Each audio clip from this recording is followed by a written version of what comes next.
Mari jemaat, kita memperingati tentang kenaikan Tuhan Yesus. Pada pagi hari ini kita sungguh-sungguh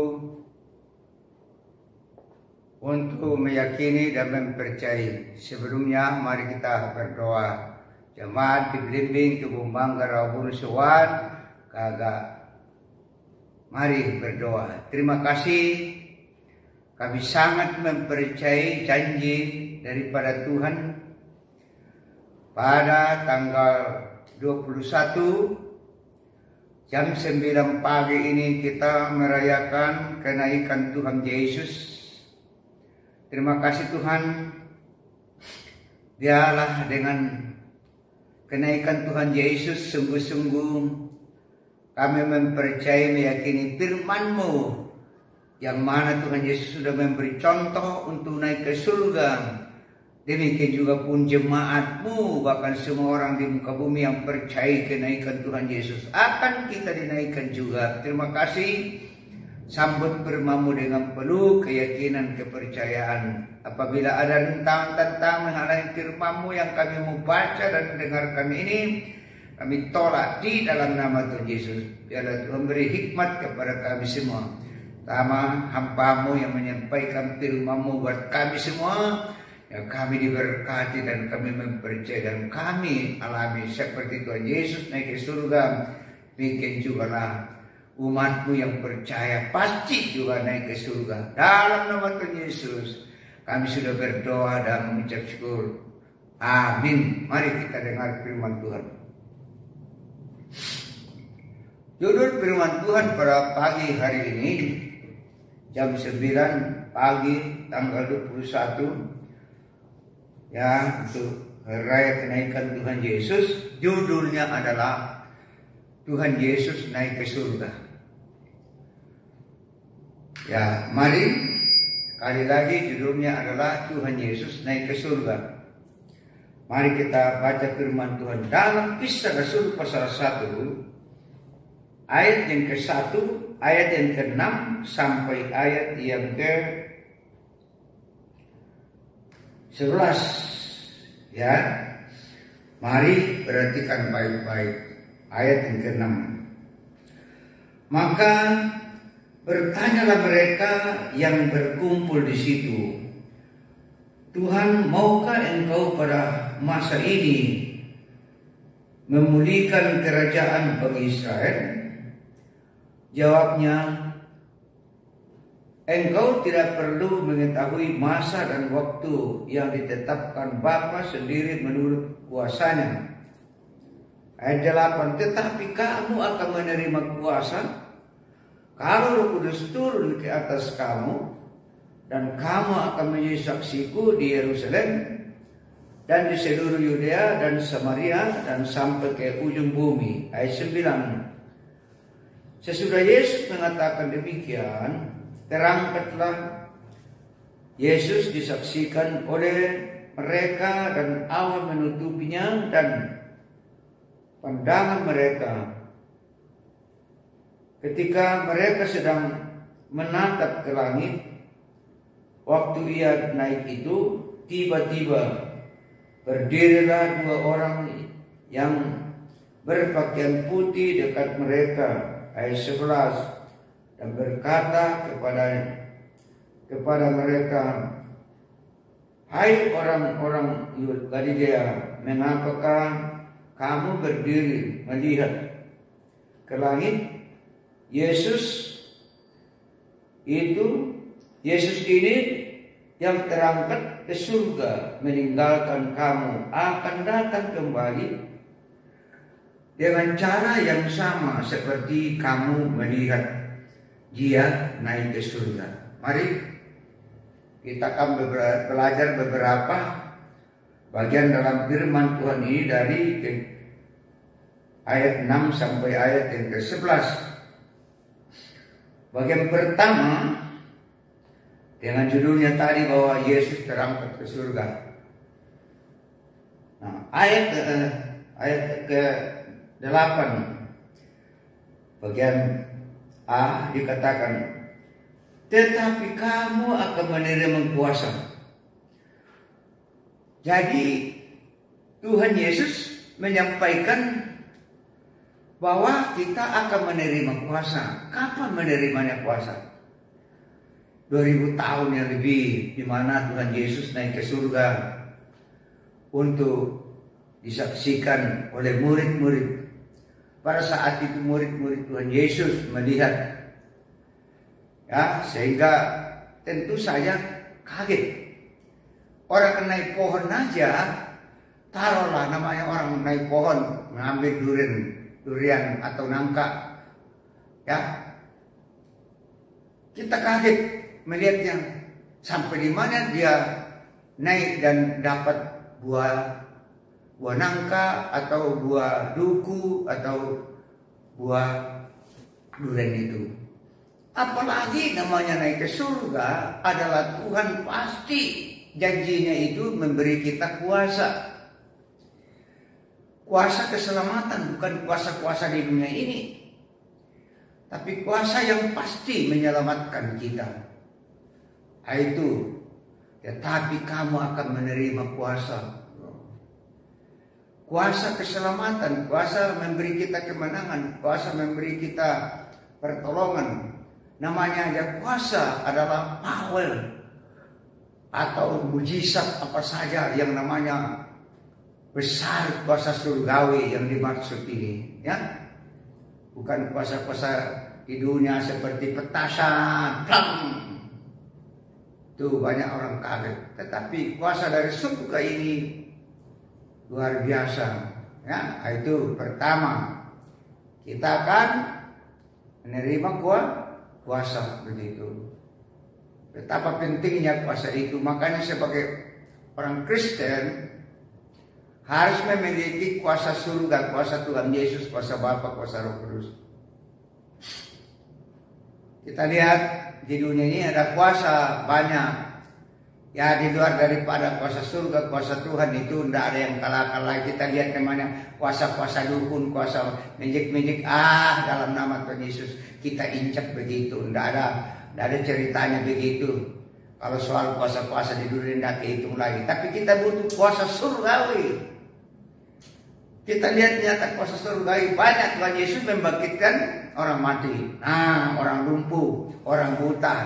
Makanya pelajari supaya jemaat juga punya kuasa begitu. Itu pertama Jadi kamu akan menerima kuasa, itu janji daripada Tuhan begitu. Kedua,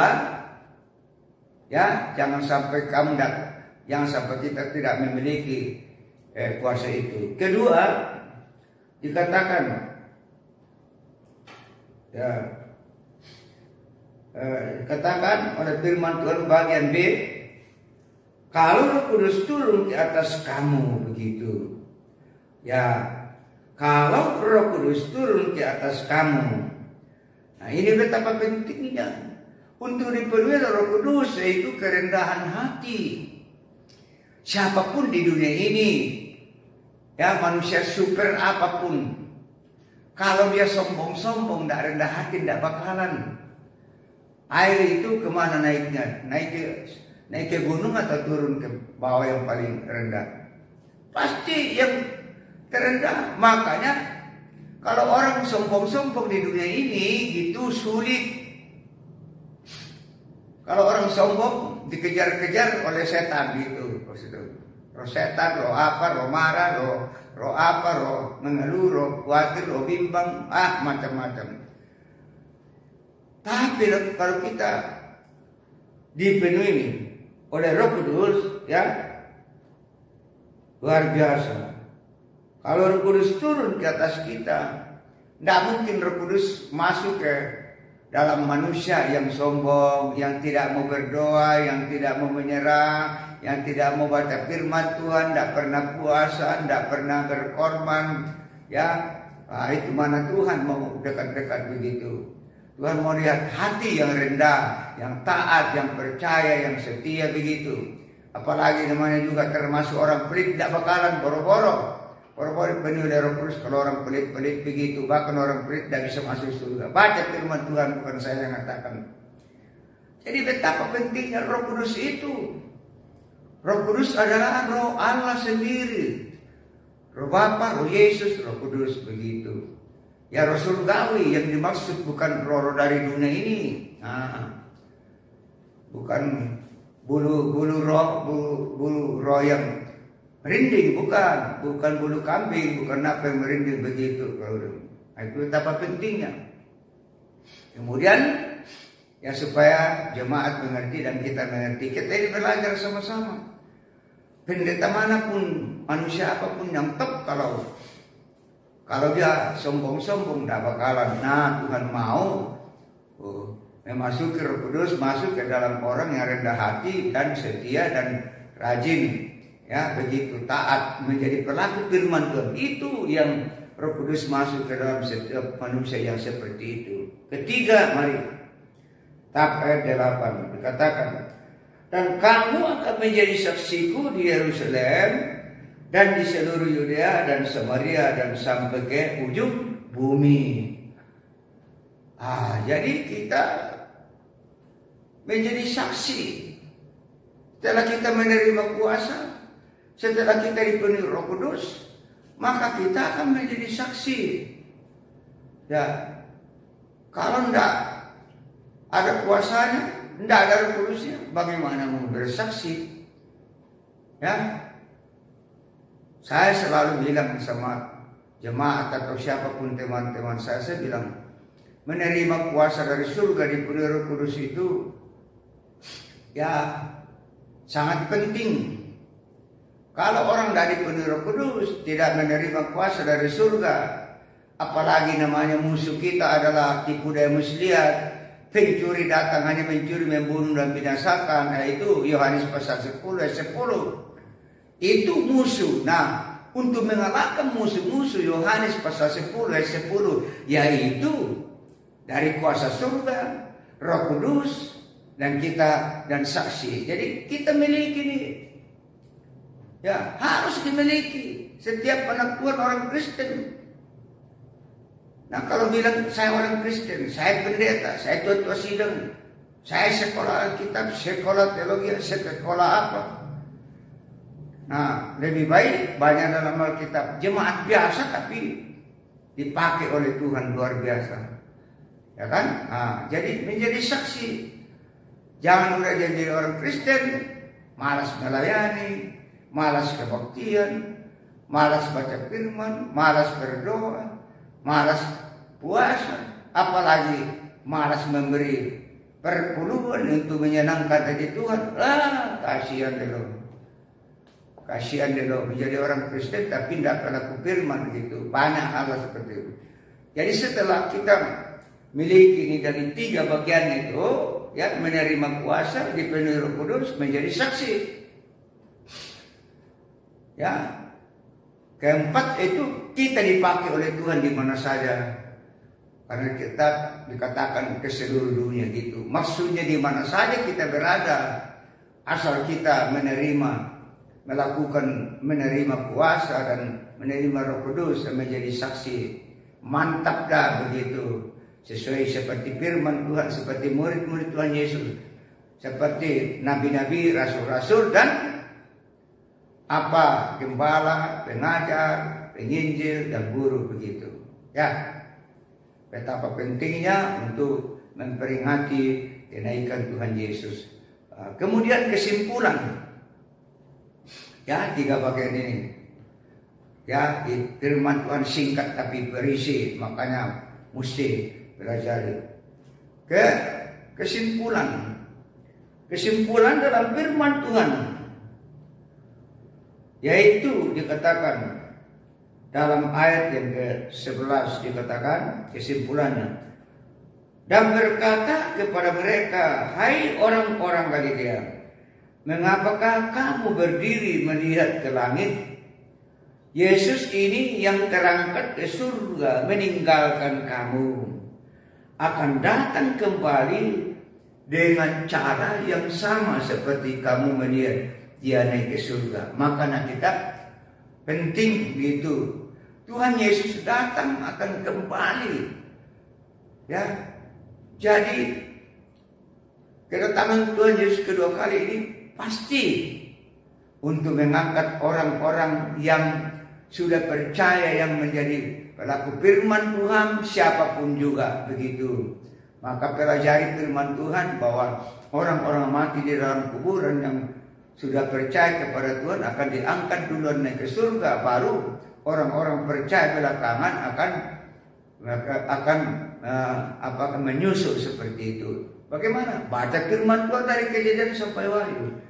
Saya percaya pada firman Tuhan pagi hari ini buat si jemaat di Blimbing, Kebun Manggar, Kebun Sewan, kita sudah diberkati. Lakukan apalagi sebelumnya. Jadi dalam 10 hari ini mari jemaat doa dan puasa begitu setiap hari jam 7 untuk kepenuhan Roh Kudus ya. Jam 7 setiap sore dan pagi jam 5 untuk bangun berdoa supaya kalian dipenuhi Roh Kudus gitu. Kita semua terutama dalam pastori di gereja ini kita bukan setiap jam 7 malam. Mari kita berdoa. Terima kasih Tuhan buat firman-Mu memperingati hari kenaikan Tuhan Yesus ke surga. Terima kasih buat firman-Mu sangat menggerakkan hati kami, sangat untuk menasihatkan kami supaya kami semangat, kami bangkit untuk melakukan firman-Mu, dan kami sendiri yang diberkati. Siapa pelaku firman akan diberkati, terutama jemaat. Oh Tuhan, mari Tuhan tolong berbicaralah kepada jemaat kami semua supaya sungguh-sungguh pelaku firman-Mu, baik untuk kepenuhan 10 hari ini kepenuhan Roh Kudus setiap sore jam 7 bahkan selanjutnya, untuk setia beribadah berbakti besok di rumah dan baca firman dan lain-lain melakukan. Makasih Tuhan, inilah menjadi kerinduan kami. Percaya bahwa setiap keluarga jemaat dimenangkan semua, dari sekolah minggu, remaja, pemuda, pemudi, kaum ibu, kaum bapak, bahkan semua orang percaya di muka bumi. Itulah menjadi kehidupan kami, itulah menjadi kekuatan kami, itulah menjadi pengharapan kami, itulah berkat yang Tuhan berikan melalui dengan firman-Mu. Hamba selesai berbicara, menyampaikan firman-Mu, tapi kembali lagi Roh Kudus tidak diam. Roh Kudus sanggup mampu untuk memberi kuasa dan memenuhi Roh Kudus bagi jemaat-Mu, bahkan menjadi saksi supaya menjadi jemaat yang sungguh-sungguh pelaku firman dan kami semuanya. Dalam nama Tuhan Yesus kami sudah berdoa dan syukur. Jemaat semua berkata amin. Tuhan memberkati kita semua.